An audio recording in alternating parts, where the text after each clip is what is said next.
दोस्तों आज की इस वीडियो में हम आपको अपने ही मुल्क के सबसे बड़े शहर कराची में होने वाले एक शर्मनाक वाक़े के बारे में बताने जा रहे हैं जो कराची के एक निजी हॉस्पिटल में पेश आया।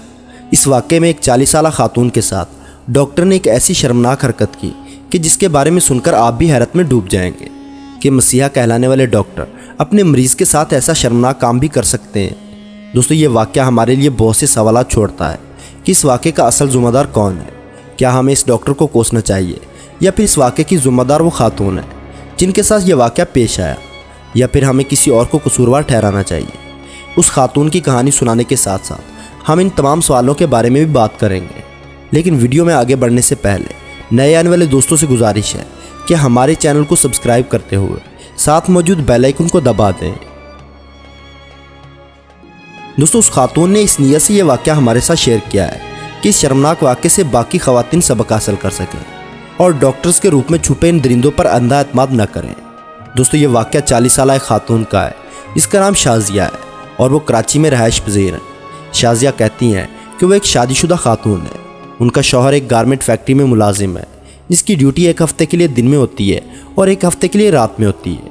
वो बताती हैं कि उनके 3 बच्चे हैं और तीनों बच्चे ऑपरेशन के साथ पैदा हुए हैं जिसकी वजह से उनकी कमर में अक्सर औक़ात दर्द की शिकायत रहती है।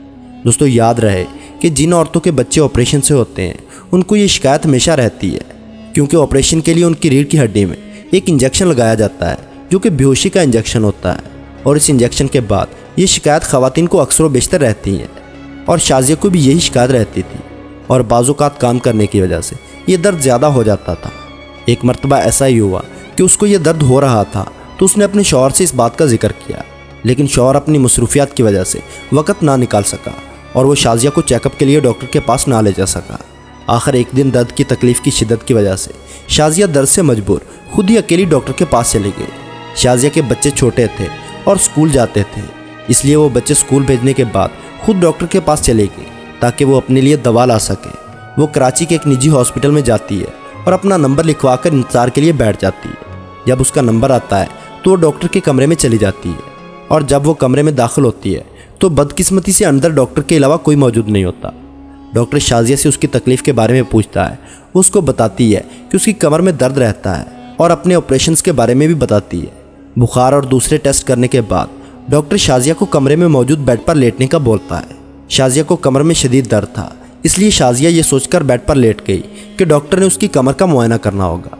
डॉक्टर शाजिया को उल्टा लेटने का बोलता है और फिर वो शाजिया की कमर से कपड़ा उठाकर शाजिया की कमर को मसलने लगता है और यूं डॉक्टर के अंदर का शैतान जाग जाता है। डॉक्टर शाजिया को कहता है कि उसे एक इंजेक्शन लगेगा, इसके बाद उसका दर्द मुकम्मल तौर पर ख़त्म हो जाएगा। शाजिया दर्द से निढाल थी, इसलिए डॉक्टर की हाँ में हाँ मिला दी। इतना कहकर डॉक्टर बेड के आगे पर्दा डाल देता है और बाहर से एक इंजेक्शन मंगवाता है और ख़ुद ही शाजिया को इंजेक्शन लगा देता है। दोस्तों शाजिया का कहना है उस इंजेक्शन के बाद उसकी आंखों पर बोझ महसूस हुआ और वो नींद बेहोशी में चली गई। अभी वो नींद बेहोशी में ही थी कि डॉक्टर ने उसके साथ शर्मनाक हरकतें शुरू कर दी और शाजिया को अपनी हवस का निशाना बनाने लगा। शाजिया कहती है कि जब मुझे होश आया तो मेरा शौहर मेरे सामने था। मैंने फ़ौरन उसका हाथ पकड़ लिया। वो मुझे तसल्ली दे रहा था कि अल्लाह का लाख शुक्र है तुम जिंदा बच गई हो। डॉक्टर ने बताया है कि तुम्हें कोई दिमागी दौरा आया था और अब तुम ठीक हो।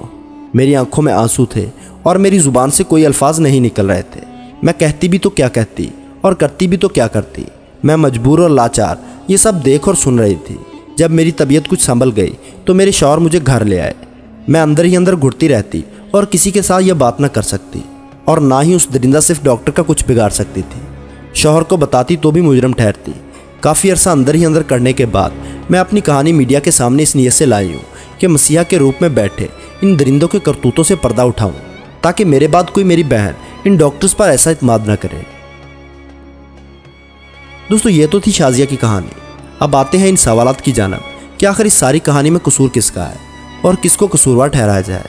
तो दोस्तों अगर हम डॉक्टर को बेकसूर समझें तो भी ज़्यादती है और ना ही हम शाजिया को बेकसूर कह सकते हैं, बल्कि इन दोनों के अलावा भी बहुत से लोग ऐसे हैं जो कसूरवार हैं। डॉक्टर तो कसूरवार है ही क्योंकि असल दरिंदगी तो इसी डॉक्टर ने की है, लेकिन वाज़ह रहे कि इस एक डॉक्टर की वजह से हम तमाम डॉक्टर को कसूरवार नहीं कह सकते और ना ही इस वीडियो का मकसद डॉक्टर्स को तनकीद का निशाना बनाना है। अलबत्ता बाज़ ऐसे दरिंदा सिर्फ डॉक्टर इस पेशे के साथ ज़रूर मुंसलिक हैं इसलिए ख़वातीन को चाहिए और उनके ख़ानदान वालों को चाहिए कि डॉक्टर्स पर एतमाद ज़रूर करें, लेकिन इस्लामी तालीमात के दायरे के अंदर रहते हुए।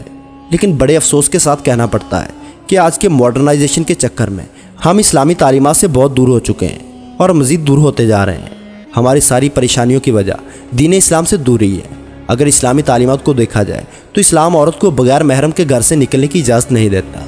इस्लाम नामहरम मर्दों औरत को एक जगह इकट्ठा होने की इजाज़त नहीं देता, बल्कि इस्लाम तो इस बात का दरस देता है कि अगर दरवाजे पर कोई मर्द आ जाए तो उसके साथ सख्त लहजे में बात की जाए, उसके साथ नरम लहजे के साथ बात न की जाए।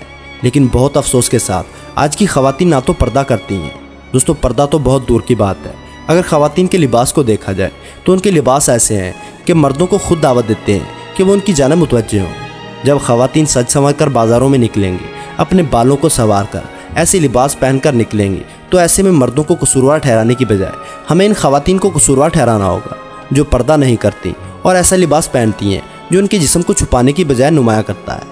दोस्तों, इस वीडियो का मकसद किसी की दिल आज़ारी करना नहीं है और ना ही किसी पर तनकीद करना है, बल्कि मर्द जो कि घर का सरबराह है, इसको भी सोचने की ज़रूरत है कि हमारे घरों में क्या हो रहा है, और ख़वातीन को भी अपनी इज़्ज़त और गैरत को बहाल रखने के लिए ये सब सोचने की ज़रूरत है कि हम इस्लामी तालीमात को छोड़कर मगरबी कल्चर की तकलीद में क्यों लगे हुए हैं। मगरबी कल्चर को परवान चढ़ाने में मीडिया, फिल्मों और ड्रामों का किरदार बिल्कुल वाज़ेह है, लेकिन क्यों हम इनको अपने मुआशरे में राइज कर रहे हैं, इस बारे में सोचिएगा ज़रूर और कमेंट सेक्शन में हमें ज़रूर बताइएगा कि आपके ख्याल में ऐसे वाक़यात रोनमा होने की वजह क्या है और इस वाक़े के बारे में आपके नज़दीक कसूरवार कौन। तो दोस्तों, आज की वीडियो में बस इतना है। वीडियो पसंद आने की सूरत में लाइक और दोस्तों के साथ शेयर करना ना भूलें, और ऐसी ही इंटरेस्टिंग वीडियोस देखने के लिए हमारे चैनल को सब्सक्राइब करते हुए साथ मौजूद बेल आइकन को दबा दें।